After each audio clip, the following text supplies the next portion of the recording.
Hello and welcome to Rathods IAS. Today in this session, we are going to see current affairs of 23rd February 2024.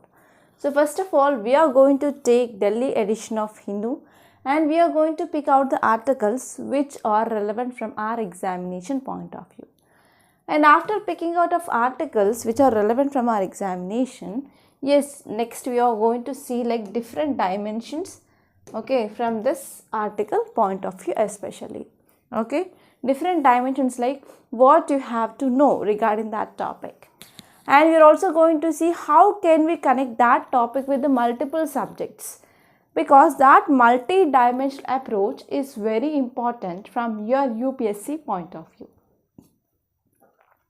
And one thing you always keep in your mind is, as much as possible, you have to write your answer in as many dimensions as possible. Like you have to write answer in a multi-dimensional manner. So if you are writing your answer in a multi-dimensional manner, then only you will be getting the good score in your mains. So if you are getting good score in mains, so nothing will going to stop you to see your name in the final list, because mains is the ball game. Okay, that exercise we are going to learn through this current affairs analysis.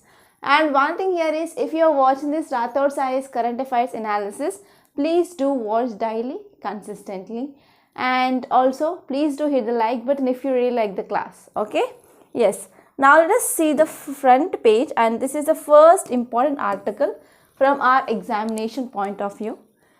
So title is India, a bridging power in many ways, says Jaishankar. So here one important keyword which is said in this article is multilateralism. It is talking about multilateralism, and this is very important concept from 2022 onwards. So this multilateralism concept is in use, and there is a high chance of getting essay and as well as your mains questions from this topic. So now let us see the dimensions that you have to know from this article point of view. So this article is talking about, as I said, multilateralism.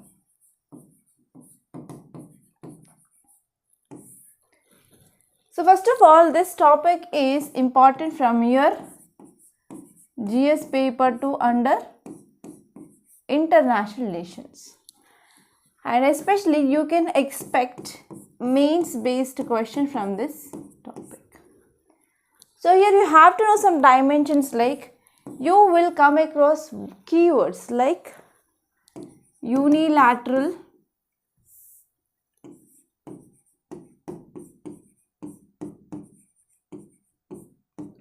and you will be coming across words like bilateral, and even in your international relations syllabus, you will be studying about this bilateral relations. Okay, so there this word bilateral is important. And next, third important word is multilateralism. And here you have to know what are the examples. What are the examples for this multilateral organizations that are present? For example, you will come across this WTO, World Trade Organization, WHO, World Health Organization, World Bank, IMF, for example, UNDP, for example, UNEP, UNICEF, and in use oftenly you can see this OECD. So these are the examples of this multilateral organizations. And one more important dimension is, you have to know like why we are talking about this multilateral organizations now. So we are saying that there is decreased relevance. There is decreased relevance of this multilateral organizations. For example, during COVID-19 times, so WHO failed, and even WTO is failing to address the issues regarding the trade. Okay, and even we have United Nations Security Council. So the important aim it is to ensure peace and security, but here this organization also failed because it is not stopping this Israel-Palestine issue and as well as Russia-Ukraine issue. Yes or no? So because of this, there are lots and lots of examples which are saying that there is decreased relevance of this multilateral organization. But the present article is saying that India is moving towards this multilateral organizations, and especially we are like acting as a bridging power in many ways. Okay, so this is the thing that we are seeing, and we are going to see this topic in detail. Okay, so these are the dimensions that you have to know from this article point of view. Okay, so now let us see the today's quote. Today's quote is very interesting quote, and I can say like, so it is very much relevant to my life. Okay, so quote is, investment in knowledge pays the best interest. So I want to share my personal story. So in my childhood itself, around 4 to 5 years of age, so I lost my father, and I am a daughter of a single mother, and my mother, she brought up not only me, my siblings, so we are 4, and everyone at that time, they said that what is the use of sending your children to school, and that too we used to go to a private school, that too English medium. And my single mother, she used to work hard to pay fee. At that time, our relatives, whenever they are coming to my home, they say that stop them going to school and send them to any work. At that time, so my mother said no. So whatever the hard work it is required, so I will be doing that hard work, and I want to send my children to school. So in the same way, she worked very hard and she invested in our education. Yes, we 3 are girls and only 1 boy. So I have a little brother. And now at present, we all are in a good position. So because of this, I always say that investment in knowledge pays the best interest. So no other investment it is going to pay as good interest as education, because it will bring good name, good fame in the society, and it will be helpful for empowerment. So if my mother if she followed our relatives' words, and if she stopped our studies, means, so I will be not present here, right? Yes or no, I will be not present here, and I will be not taking the current affairs classes for you students. So because of this, I always say that in the present generation or in the next generation or in the coming generation, so you have to at least invest in education. So knowledge is very important. Okay, knowledge is very important. Knowledge will pay the best interest. Okay, so here whenever you are writing essay or any answer regarding education, regarding knowledge, so you can use this quote, that is, an investment in knowledge pays the best interest.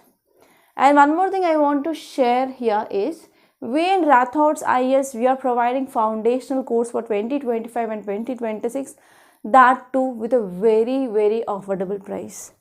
So you will be getting each and every subject, and we are discussing each and every single subtopic also from both prelims and mains point of view.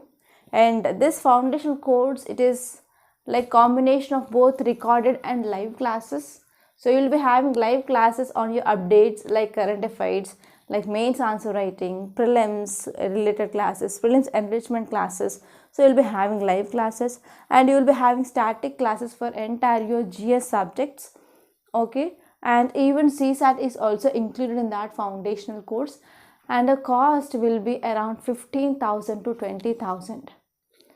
Okay, and with a validity of 2 years, so you will be not getting that much high quality of courses, okay, with this reasonable price. So try to join these courses, and if you want to join this course, you can visit our website Rathods IS Academy, and you can check out the demo videos.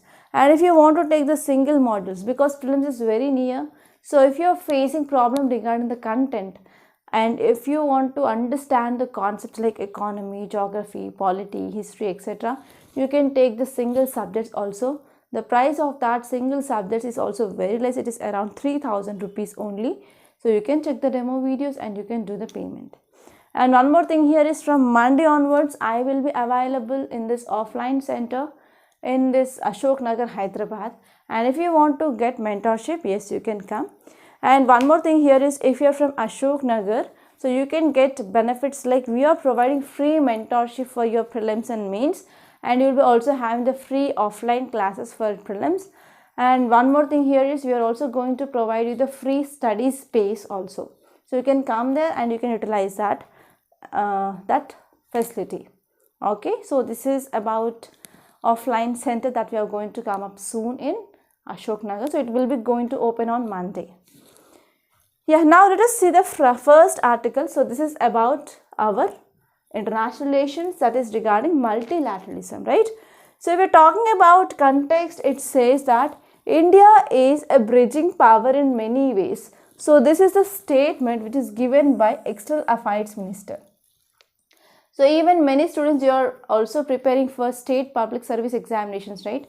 And in TS, the group 1 notification also had been released. So for that, mains answer writing practice is very important. Okay, so here you can use this type of statements which come in the newspaper directly to write your mains answer. So if you're writing answer regarding this multilateralism, you can write, right? So recently our Indian External Affairs Minister or Union External Affairs Minister, he said India is a bridging power in many ways. Okay, and he also said that multilateralism would exist side by side with national interest. So in this regard, here, what are the examples? So why our External Affairs Minister, he is saying that we are bridging the power in many ways, because whenever we are getting issues, for example, this Kashmir aggression issue, so we went to United Nations, and even any other issues, if you are getting, means you are discussing about those issues in geopolitical arena, right? So because of this, we are always having trust on this multilateralism. So this is a thing which mainly said by our External Affairs Minister. So this is the context. And now let us see about this. What is this unilateralism? What is this bilateralism? And as well as what is this multilateralism is about.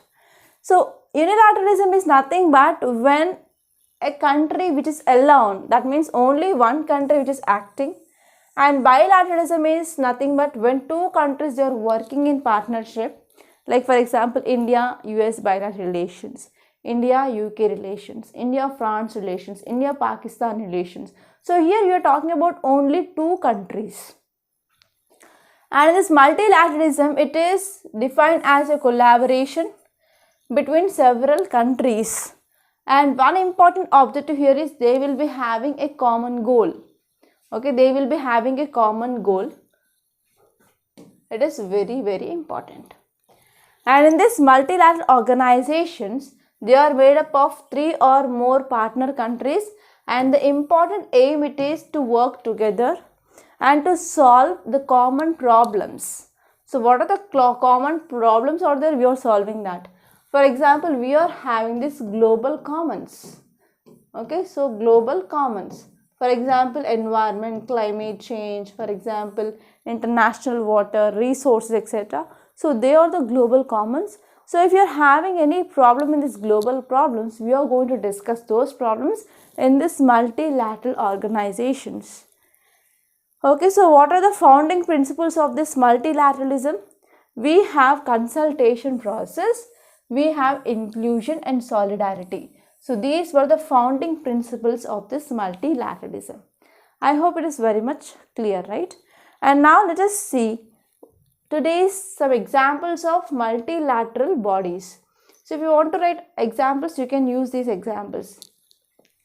So first and the foremost thing here is we have United Nations. So when this United Nations was established in 1945, that means after World War II. And now around 193 countries, they are part of this United Nations, and it is having a very important role to take action on the problems which are facing humanity, and they are also focusing on maintenance of peace and security, and they are focusing on sustainable development. They are focusing on sustainable development, human rights and humanitarian emergencies, gender equality. So these are some common problems which are dealing by this United Nations. And next important one is, you know about this, that is WHO, that is World Health Organization. So it was formed in year 1948. So here the important principles on which it is based on is, health is a human right and everyone should enjoy this right to health. Okay, and they have to enjoy standard of health. And standard of health is nothing but it is a state of complete physical, mental and social well-being, and not merely the absence of disease or infirmity. So this is the definition of this standard health which is given by WHO. And third important one here is OECD, that is Organization for Economic Cooperation and Development. And this organization, which had been found in year 1961, and it is a successor of Organization for European Economic Cooperation. Okay, and it is an international organization. The important goal of this OECD, it is to shape policies that foster prosperity and equal opportunities and as well as well-being for all. So these are some important examples of multilateral organizations that you can commonly see in news. So why we are talking about this multilateralism? So what is the importance of this? So this importance itself is very important from your mains. So first important one here is, yes, we are facing now global challenges like climate change. So because of this climate change, we are facing this extreme weather events like floods, heat waves, heat domes, okay, and unusual rainfall, decreased rainfall, droughts and avalanches, etc. right? So here, because of this climate change, even poverty is increasing day by day, hunger is increasing day by day, and inequality is also rising, migration is happening.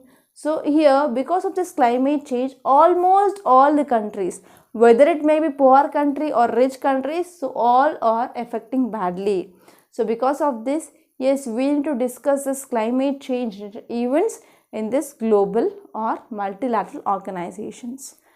And if you see the data, it says that by 2050, climate change will generate 143 million more migrants in Latin America, Sub-Saharan Africa and Southeast Asia alone. So because of this, yes, we need this multilateral organization to discuss these issues, because these are the issues which cannot be dealt only by a single country or two countries. All the countries, they have to come together and they have to take efficient steps.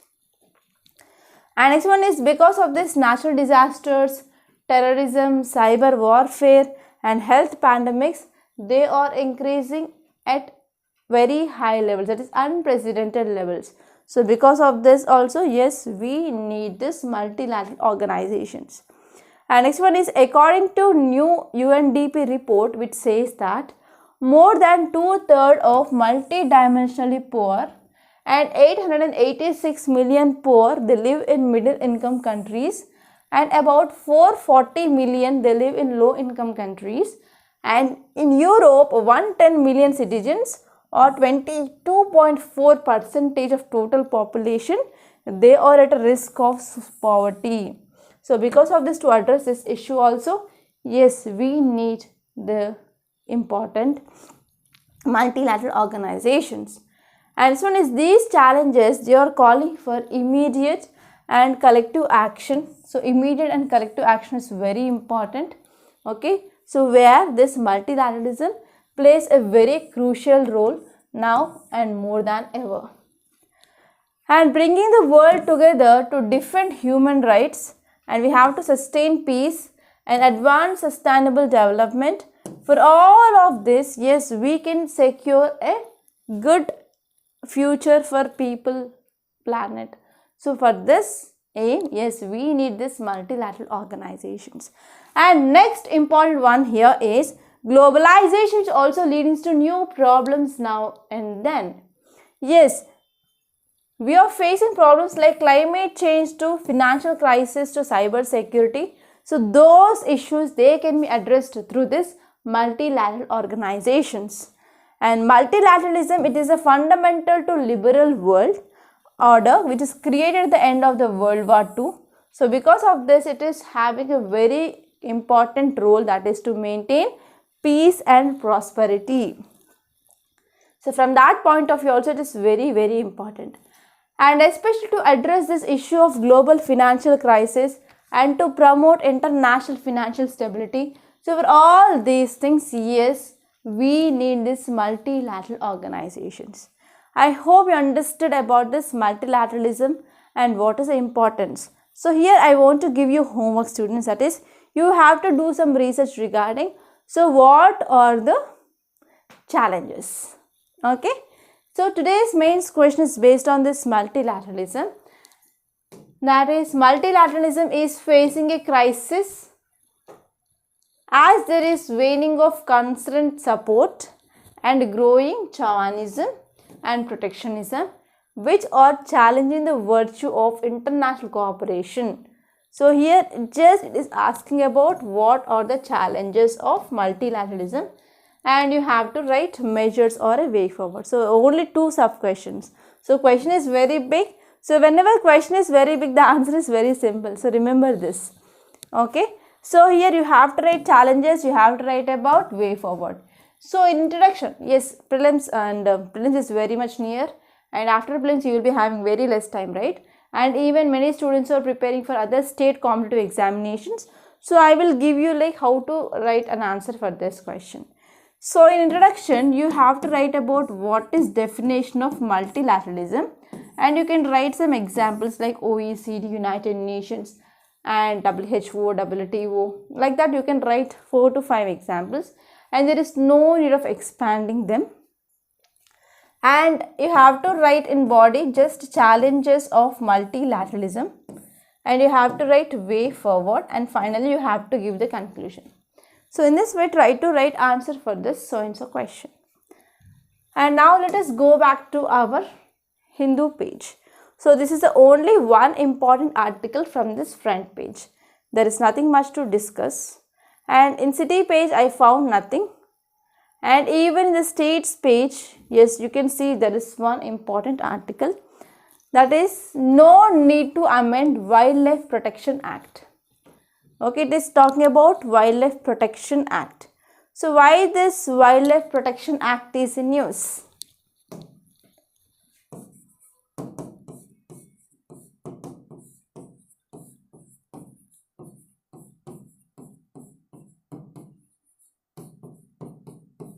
(1972), right? So this article is talking about this Wildlife Protection Act. So why this act is in use? Because of increasing incidence of man-animal conflict. So because of increasing of this man-animal conflict, so this Wildlife Protection Act of 1972 is in use. So you have to see like what are the provisions of this act. You have to see like what are the provisions, and you have to see like what are the challenges of implementing this act and what is a way forward. So all these are very important. And even you can think about history of this Wildlife Protection Act. So why government came up with this act? So you have to know these things. And this topic is exclusively important from your GS paper 3 under environment and ecology. Clear? So now here if you see this article, I hope you can see it now, right? What do you do? Yeah. So Union Minister for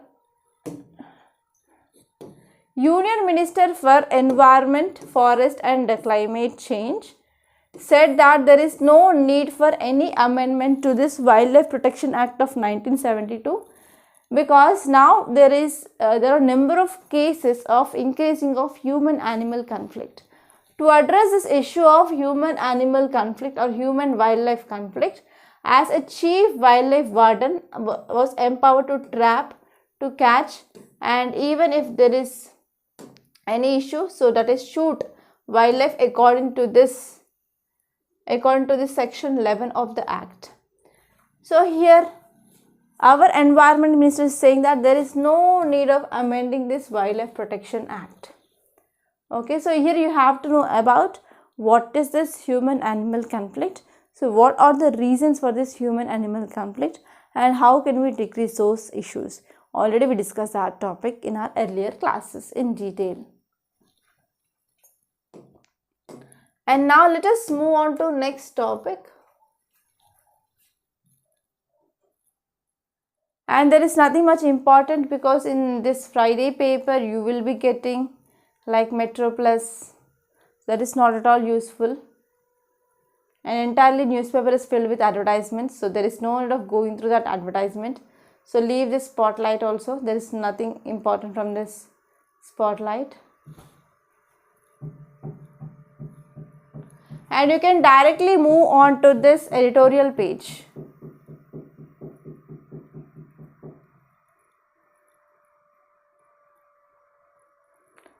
Okay, so in this editorial page, there are many articles which are very much relevant from our examination point of view. So let us see one by one in detail. So this article, it is talking about space sector. In our yesterday's class, we discussed about FDI, right? So here now government allowed 100% of FDI in the space sector. So there is one article which came, so we are going to see that article in detail. Okay, so what are the dimensions that you have to see? So this article is talking about FDI in space sector. Okay, how much percentage? That is 100% of FDI to this space sector, right? That means it is allowing private sector, it is allowing, or government is encouraging this private sector to invest in this space. So here you have to know about what is this FDI. So what is FPI, and you have to see like what are the differences and what are the advantages of FDI over FPI,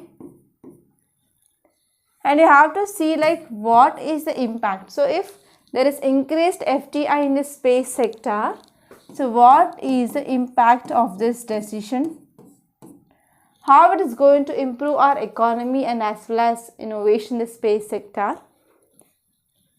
Okay, and finally you have to see the significance of this move.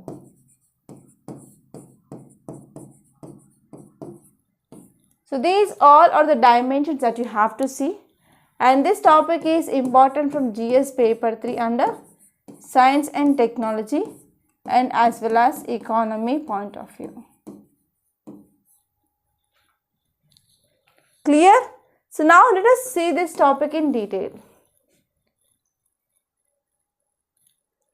So this article is exclusively talking about space sector. So if you are talking about space flights, space launches, obviously it is very costly. Yes or no? It is very costly. And I want to share one experience. So recently I watched a movie called as Antariksham. Okay, that is in Telugu. So it is regarding this space only. So it is regarding satellites. So what we can do, like if there is anything which is wrong going in the satellites in the space, so how we are going to correct the path of those satellites, everything. And even it is talking about one moon mission also. Okay, so after watching that movie, I found that so these operations are very risky, and also space flight, it is very tough, and I can say like it is involving like huge and heavy investment. Okay, so space technologies, whatever we are talking, like satellites or rockets or reusable launch vehicles or anything, so they are very expensive and even they are very risky. And even it is related to the nation, right? So its name in the world, okay, its fame in the world. It is the fame of the country in the world itself. So space technology and space flights, they are expensive and they are risky endeavors that only national agencies they were suited to engage in for decades. And this is no longer true, as a private sector players are increasingly expected to complement, augment, and to lead the way by identifying the market opportunities and innovating rapidly. So till now here government sector which is having the monopoly in the space sector, but nowadays even private sector they are also showing some interest. Okay, they are coming forward to identify this market opportunities, and they want to grab this opportunity and they want to enter into the space sector. For example, Elon Musk, yes or no? So India started this path in 2020, so where government came with the reforms in the space sector to make entry to this private companies into the space sector. And government came up with releasing of geospatial guidelines, and later India space policy, and finally we came up with the creation of InSpace, that is Indian National Space Promotion and Authorization Center.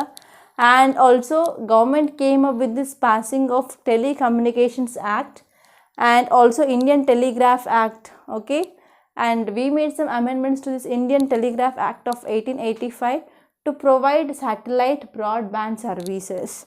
So with the satellites only we are doing messages, we are calling, and we are talking to others, right? So if there is no satellites, or if there is no satellite broadband services, so we do not have this type of services. So on February 21 recently, okay, our government opened door for 100% of foreign direct investment in manufacturing of components. Okay, especially for satellites and ground segment and user segments. So 100% of foreign direct investment, and about 74% of investments in satellite manufacturing, operations, data products, and up to 49% in launch vehicles, space ports, and other corresponding systems. So 100% of investment in manufacturing sector, and 74% in satellites, and 49% in launch vehicles. So you have to remember this as well, because in your prelims you may get statements from these numbers. And if you are talking about some more important things here, so here with this move India is stepping towards entry of private sector into this space. Okay, and especially here government came up with this FDI via automatic route. That means there is no need of taking permission from the government and as well as RBI. Okay, so this is a one important thing that you have to remember, and especially they are focusing on private space flight operators, technology developers, application designers to this national space economy, and they are in line with this Indian space policy. So if we're talking about what is the role that is played by this private sector in this space. So first one here is, so here they can provide end-to-end activities in the space sector, and they can also develop and operate launch vehicles, and they can establish infrastructure and participate in this commercial space activities. And even Indian government came up with this Indian space policy in 2023 vision. So in this policy they are focusing on how to cultivate a robust commercial presence in the space, and they are focusing on recognizing of this private sector as a pivotal participant in this space economy. So these are some important things that you have to remember from this article.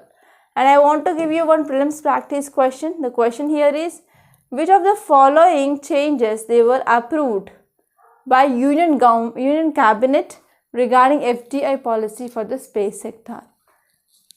Okay, A is up to 100% under automatic route for satellite manufacturing and operations, 74% under manufacturing components and systems of satellites, and up to 49% under automatic route for launch vehicles and associated systems. So please let me know which is the correct answer for this question. Okay, don't forget in the comment box, and I will be telling you the correct answer in the comment box itself for your answer.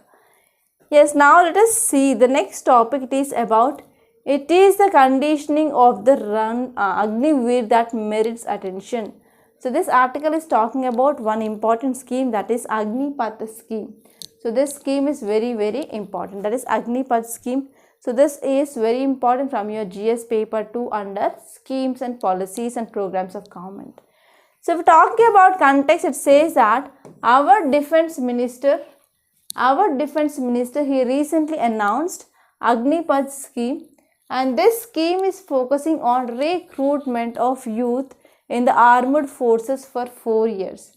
So for 4 years, so youth will be recruited and they will be given training and they can be kept as a forces for 4 years. So talking about enrollment process, enrollment for all these 3 services, they will be done through centralized online system with a special rallies and campuses interviews that are mainly done in some technical institutes. And what is the eligibility criteria? So the new system is only for the personnel who are below officer ranks, and here recruitment from 17.5 to 21 years with medical and physical fitness standards, and salary will be around 33,000 in the second year, 36.5 in third year and 40,000 in the fourth year. So they will be getting even 11.71 lakh as Seva Nidhi package for 4 years. And if you're talking about qualification, that is just 10th to 12th class. And if you're talking about this permanent commission, up to 25% of each batch, they will be enrolled as a regular cadre under permanent commission, and it would be required to serve for the further minimum period of 15 years. Okay, so this is about some important facts regarding this Agnipath scheme. And now let us move back to our Hindu paper. Okay, so I discussed about this Agnipath scheme, and next important topic is in a tough world, the beacon of UK-India strategic ties. So this article is talking about India-UK relations. Okay, so this topic is talking about India-UK relations. Okay, so this topic is talking about India-UK relations. So this article is important from GS paper 2 from international relations point of view. So what are the dimensions you have to see? So first and the foremost thing here is you have to see map of UK, and you have to see the countries which are sharing boundary and even water bodies nearby. And apart from that, you have to see which are the areas of cooperation. Areas of cooperation between India and UK. And even you have to see what are the challenges between India and UK relations.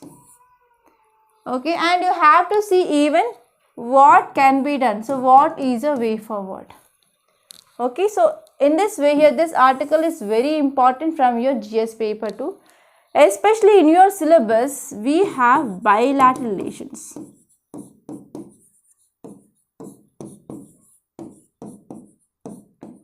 So we have topic called as bilateral relations, India and bilateral relations. So from that article point of view, so this India-UK relations is very important. Okay, now we are going to see this topic in detail. So let us go to this notes page. So this article is talking about UK-India strategic ties. So now if you are talking about UK, so we are having a very close relations with UK. For example, even our constitution, so even our parliamentary system of democracy. So this article says that outward facing mercantile and modern societies, our nations, India and UK, they have much in common. And actually if you are talking about location between India, that is location of India and UK, so we have thousands and thousands of miles of distance, but we are inherently connected by ocean, and also we are part of global commons. But the norms and behavior upon the seas, norms which have been enabled globalization to flourish, and the wider rules based international order, they are apart. But now there is issue which is going on in Red Sea. right? Red Sea, and as well as even South China Sea, even the Black Sea.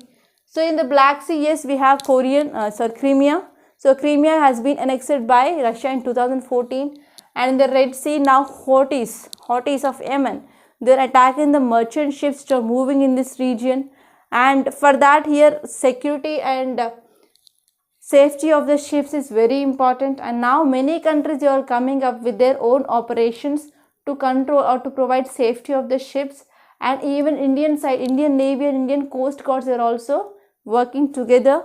And even the South China Sea, there is increased aggressiveness of China, and it is claiming the 9-dash line here.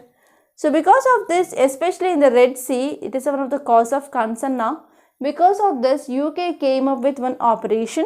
So this operation is called as Operation Prosperity Guardian. So this operation is called as Operation Prosperity Guardian.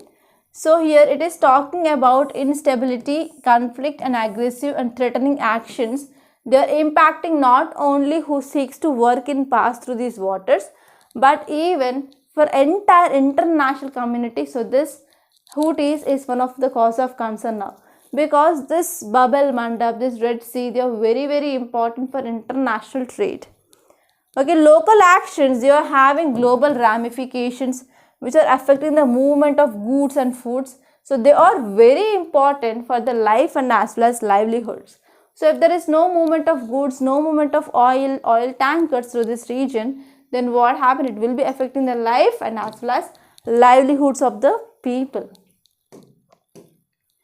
And it is why here in December 2023, UK and United States, they came as partners and they joined Operation Prosperity Guardian, and especially they want to protect this commercial shipping in this Red Sea and as well as Gulf of Aden.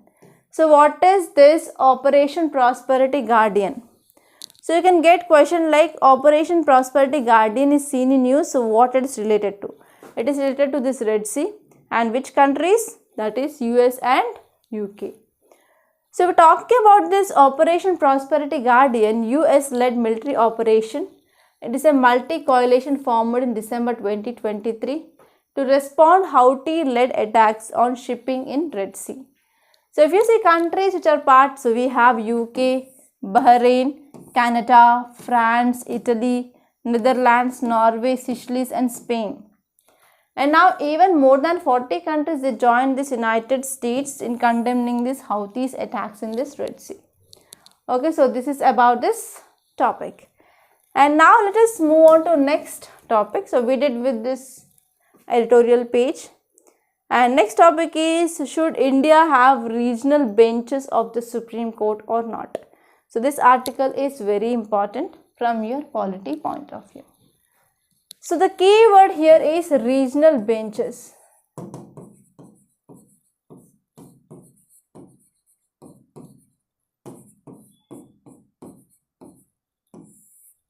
So this article is important from your GS paper 2 under polity. In polity, we are having a chapter called as judiciary. So we are having judiciary. So in this judiciary, we are talking about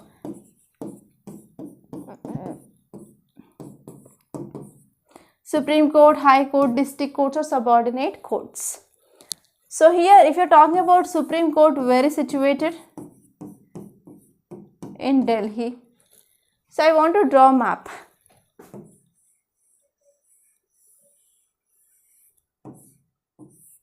So here we have Delhi and here we have the Supreme Court.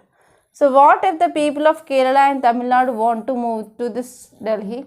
So it is a very long distance. So because of this, the idea of regional benches of Supreme Court came into existence. And even recently, Standing Committee also gave the recommendations to set up regional benches. So because of this, this is in news. So here we have to know some dimensions like, so what is this concept of regional benches? And where we are going to have these regional benches, and what are the arguments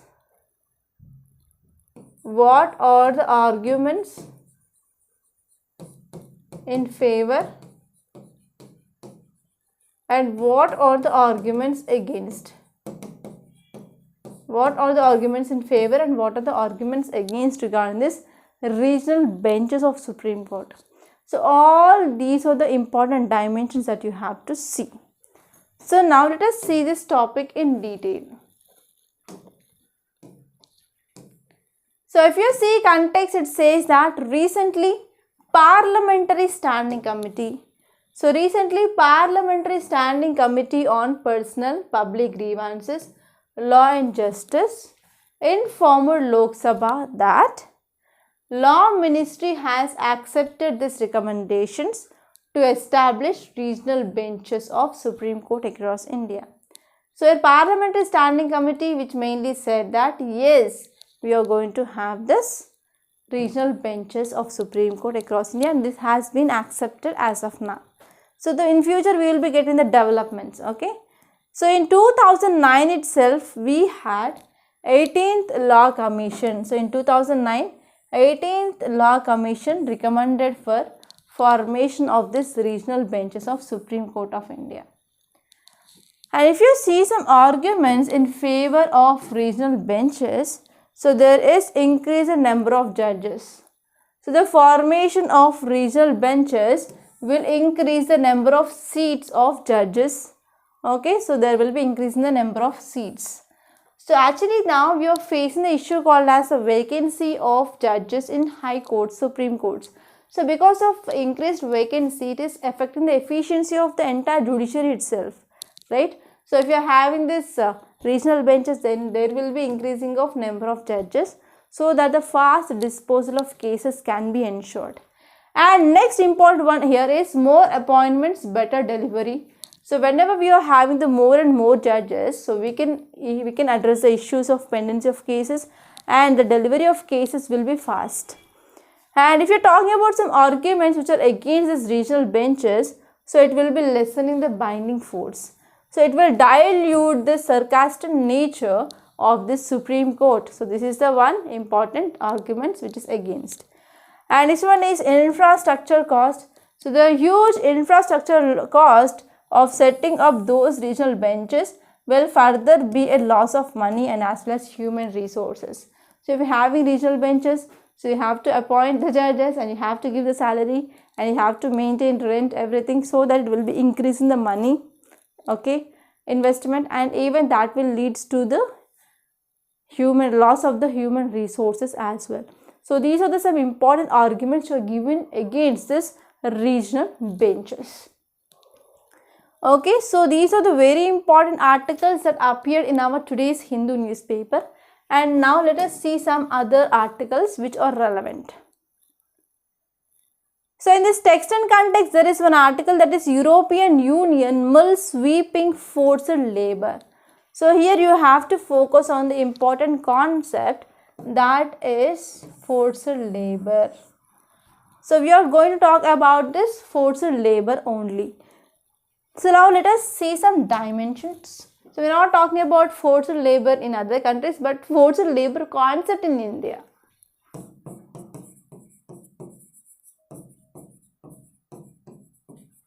So if you are studying your history point of view, so in modern history you will be coming across this topic called as forced labour.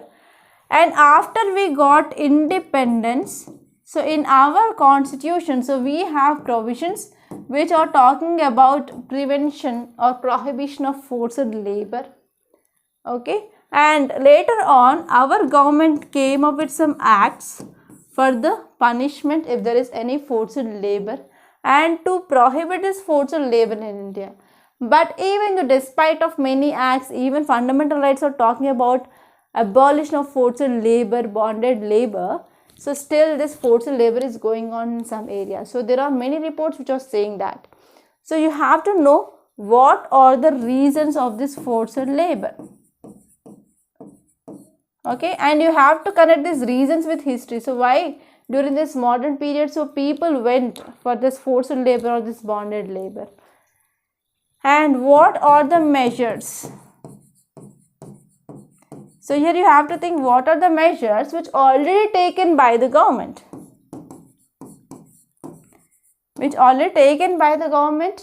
and in future. So what can be the measures will be taken so that we can control this forced labor.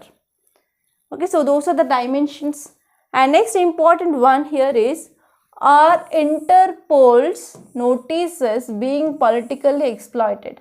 So here we are focusing on what is this Interpol. Okay, so I watched one movie of who is that? Karthi. Okay, Karthi movie. So in that Karthi movie, I can't remember that movie name right now.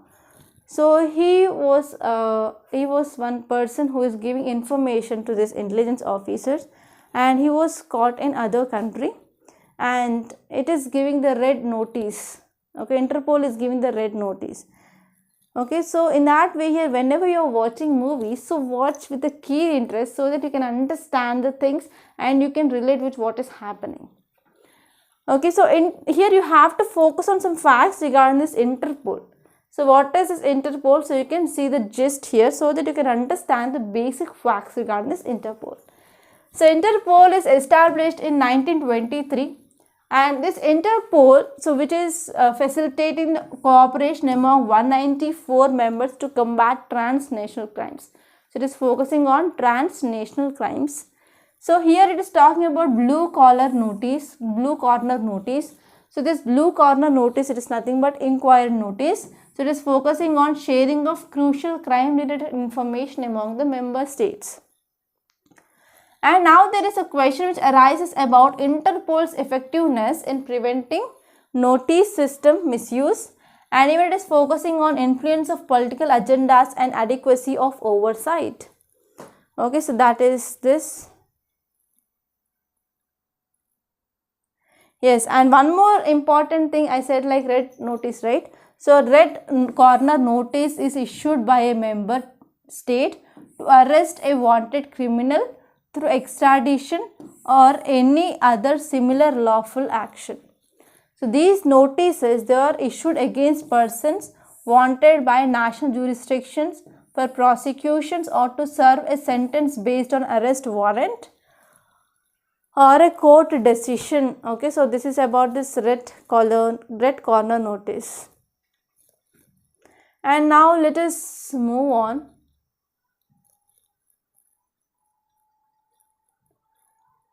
Yes, this is about one dead as Russian skiers get trapped in Gulmarg avalanche. So this article is very important from your geography point of view, because you will be seeing about rapid movements. So in that rapid movements, we will be seeing about this avalanche. So you have to understand what is this avalanche and what are the reasons for this avalanche and what are the measures that we can take, and even if disaster is happened, so how we are going to manage that disaster. So from this point of view, this article is important from both your GS paper 1, that is geography, and from GS paper 3, that is disaster management. So these two areas, so this article is very important. Okay, and next important topic is 12 MPs re-elected from 2004 to 2019 have criminal cases according to the report. So that report is nothing but ADR report. It is Association for Democratic Reforms. So this article says that a total of 12 out of 23 MPs re-elected from 2004 to 2019, they have criminal cases against them. So it is according to Association for Democratic Reforms report. So here this article, it is very important because in polity you will be studying about one important concept that is called as criminalization of politics. Okay, so this topic is nothing but criminalization of politics. And you also got question regarding this criminalization of politics. So I will tell you like how this criminalization of politics came into existence in the recent years. For example, let us take this is a person.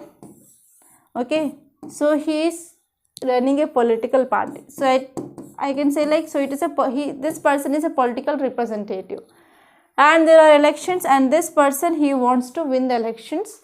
So he will be using money power. He will be using money power, and he will be using muscle power. So how he will be using muscle power? So this person, he is using money, and he will be recruiting some criminals, goondas, etc. And by using those persons, so he will be threatening the people, and people will be voting for this person, and this person will be becoming a political leader. So this was a strategy that we used traditionally. But now the scenario has been changed. So what is the scenario that changed here is, so these people who are the criminals, rather than helping these political parties, now they are directly involving in elections, because already people, they know about these criminals and their muscle power, right? So they will be thinking that, so these criminals, now they are thinking that why we have to help these political parties. So I will be participating in the elections directly. So in this way here, these criminals, they started to enter into politics. So this concept is called as criminalization of politics. Okay, so here as a future bureaucrat, you have to think about, so how can you decrease this criminalization of politics, and what can be the measures taken? What measures can be taken to reduce this criminalization of politics? So this is the concept that you can see in number of movies.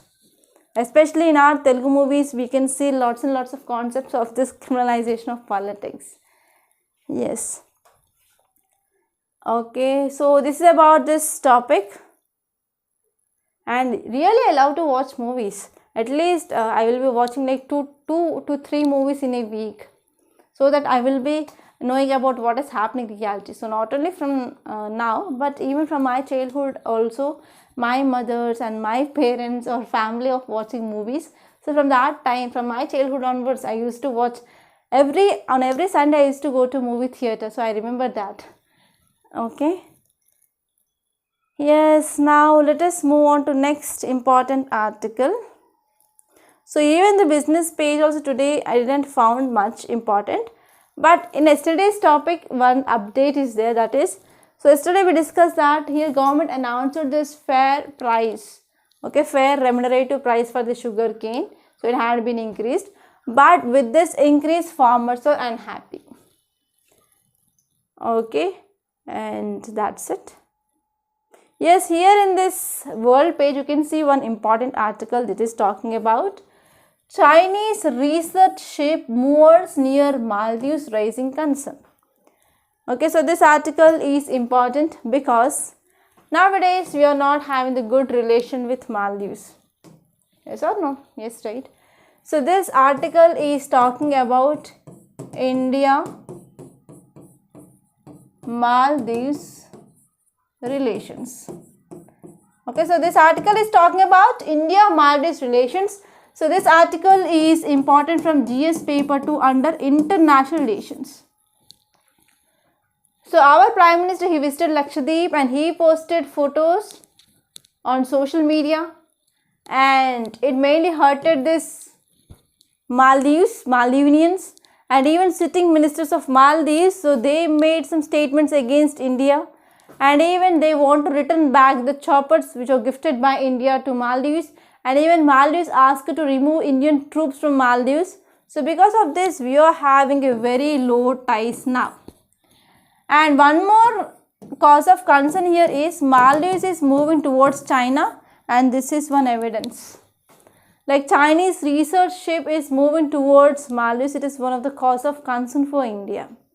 Okay, clear? So these are the very important articles that appeared in our today's Hindu newspaper. So don't waste much time in this Hindu newspaper because prelims is very near. So try to complete this Hindu newspaper within 90 minutes of time. And one more thing here is, where can you get the notes of this class?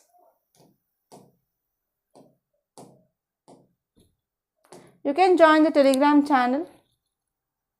What happened to this?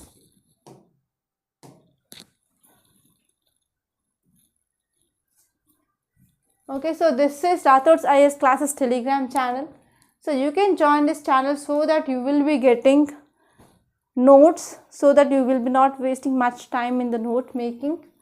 And this is our YouTube channel, so please do subscribe to this YouTube channel. Don't forget to subscribe, so that whenever we are starting our offline, so you will be getting videos regarding prelims, regarding strategy, everything by other faculties also. Okay, so that you will be getting the very good content from our channel, so that you will be not missing if you subscribe to our channel.